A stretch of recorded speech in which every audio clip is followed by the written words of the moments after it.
say the house keys and the car keys were on the table?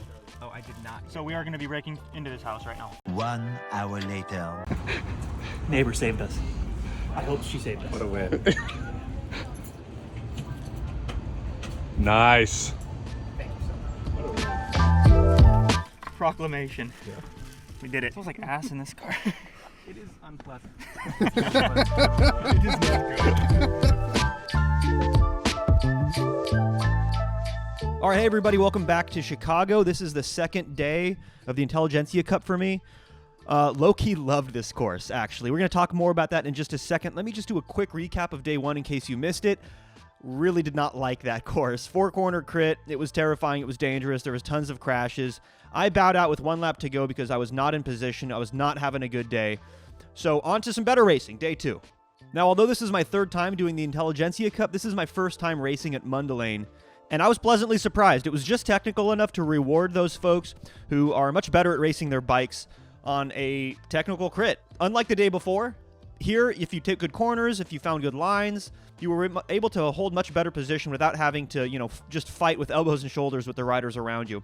And likewise, if you're not very good at handling your bike, people really struggled on this course. I mean, there were a lot of crashes, not big field splitting crashes, but folks just not able to... check this guy out, for example. I mean, as far as I can tell, there's no reason for this. Guys, first of all, if you're not taking a good line, don't force the issue. Scrub a little bit of brakes and prevent this from happening. So this looked like a pretty brutal crash. There were many others in this corner. And I guess this is as good a time as any to talk about my thoughts at Intelligentsia. I mean, every single stage, there were at least 5 or 6 crashes. That is bananas. Local racing is not that way. I don't know if it's just because it's a national level race. I suspect it has something to do with people during the pandemic training on an indoor trainer, not doing mass start events. And what this causes is people, they have a really high level of fitness and they can rip 30 miles an hour on their bike all day, but they haven't been doing mass start races, so they don't have the bike handling ability to accompany that. In years past, you do a bunch of mass start crits and you're slow at first, but your bike handling sucks at first. So those two things improve at the same rate. So when you get to this point where you're racing P12 and you're really fast, you can also handle your bike and prevent 5 or 6 crashes at every single stage. Anyway, rant over. Those are my thoughts. We're going to talk more about that over the coming stages, but let's get into some bike racing. Okay, so just a moment after avoiding that big crash in corner number 1, I decided, hey, it's probably time to move up. Like I talked about in Winfield, in fields like this, you're better off being either at the back or at the front. The middle, fighting with everybody, probably a bad idea. So I'm going to move up on the outside here. I found some pretty good lines on this course. This is one of them. Outside, look at my power. I'm going to continue staying on the gas through that entire corner. And look, I talk about the outside being slower. It is. The inside line is a shorter distance. It's without question faster. But if you're behind people who aren't pedaling or not moving up, then you're moving back. So look at me carry my momentum. I stayed on the power, stayed on the gas. I just made up 30 or 40 wheels.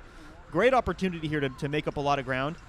This is not normal, though. Usually, you're passing people in 1s or 2s, and I found another great place on this course to do that was the outside line through this hairpin. Just like those last 2 corners, here you can pedal through the entire thing, but people weren't always doing that.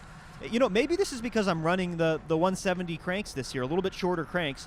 I don't know. I had much more confident pedaling through these corners, conserving my momentum, which is huge in a course like this. We're going to talk more about that in a little bit. But at this point, my teammate Ryan is off the front solo like a boss. And I mean, this isn't my plan, but hey, when your teammate's off the front, you mark attacks. It's a free ride, right? This is finding the front of the race, finding wheels to follow when your teammate's off the front. This is kind of the dream right here. Unfortunately, the Blazers, if we look in the rear cam, they were on it, man. They were really impressive this series. They were not giving us an inch. They were just on it, protecting their race lead with Clever Martinez. Yeah, really impressive stuff from the Blazers. All right, so we're just over 10 kilometers to go. Teammate Ryan has been brought back. We're all together, getting ready for a field sprint. I'm in good position here behind the German team, who are right next to best buddies. Everyone's following the Blazers. This is pretty much ideal position, but we're on a preem lap here. There's $100 on the line, and I find this wheel, one of the New Zealand riders, looks like he's hungry for a $100 bill, and I'm going to follow him. But this is kind of a mistake. You're going to see why in a second. I should have just held my good position behind the Blazers, but instead I get pushed wide into the grass, and it doesn't seem like a big deal, right? Just pop back in. But look, I am down to 20 miles an hour. We were just doing 32 miles an hour. So we talked a minute ago about conservation of momentum, how important it is in these races. Look, I'm over 500 watts. Heart rate is now elevated, 173 beats per minute, and I am just losing position. Losing position to riders who are probably doing 300 watts. And just looking back at this, I'm so pissed off at myself because it was for $100. Like, I'm so much better off just maintaining that position I had behind the Blazers and then trying to fight it out for a stage win potentially. But instead, here I am, 50th wheel again. Back where I was 30 minutes ago. I got to fight my way back up. And there's only 10 laps to go, so I don't have much time to do it. And a couple laps later, as I'm working my way back up towards the front, I am reminded why the top 10 or 15 riders in this race is a good idea. Yeah, you can see my power. I hold off. I wait until he pops back over that lip from the gravel back onto the road because I saw way too many crashes in that gravel pit during this race. But now I found my teammate, Ryan. Still has energy after being solo off the front. It's time for us to move up, make something happen here in the last couple laps. So then with 4 laps to go, still moving up. I'm not in love with my position here. I want to move up maybe another 8 or 10 riders and find my teammate who's a few riders in front of me. But then suddenly, this happens.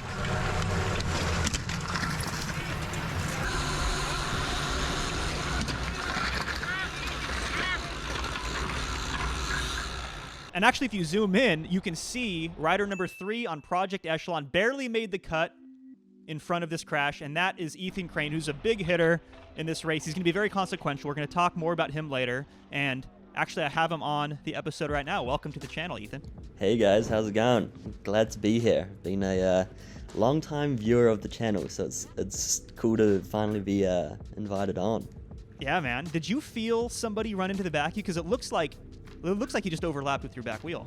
Yeah, no, I felt a big shunt from behind and then heard carnage. So there was, yeah, I think the Aussie rider ran into the back of me there.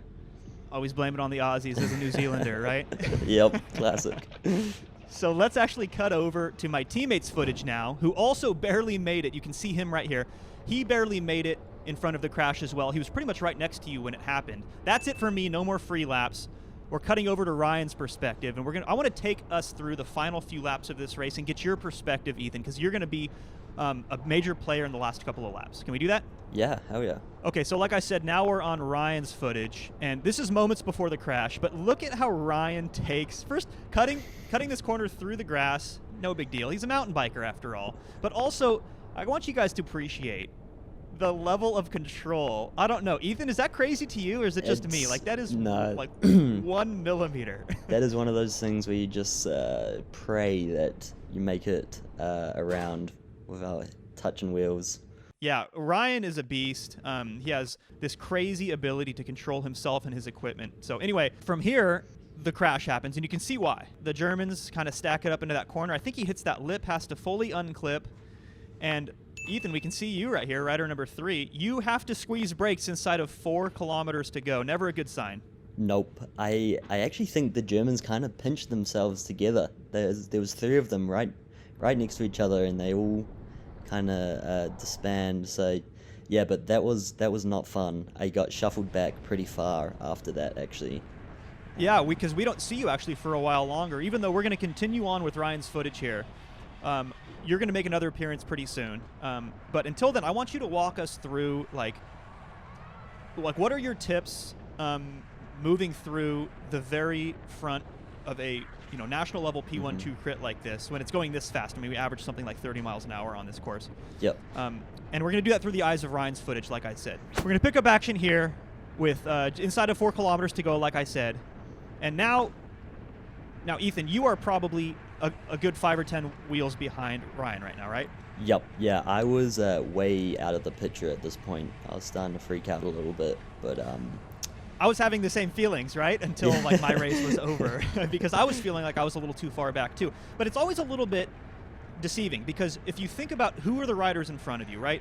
We see best buddies in this like teal and black kit. And then you see in front of them are the Blazers. So there are at least like 6, 7 riders in front of Ryan right now who are by design, by the way teamwork happens in this sport, they are not going to be part of the sprint finish, right? Exactly. Yeah. Yeah, you can always take out kind of, at least 4 guys from that lead out that just are not going to be there in the finish. But sometimes it's easy to forget when you just see a long line in front of you that it looks like it's a mile ahead and you're never going to catch it.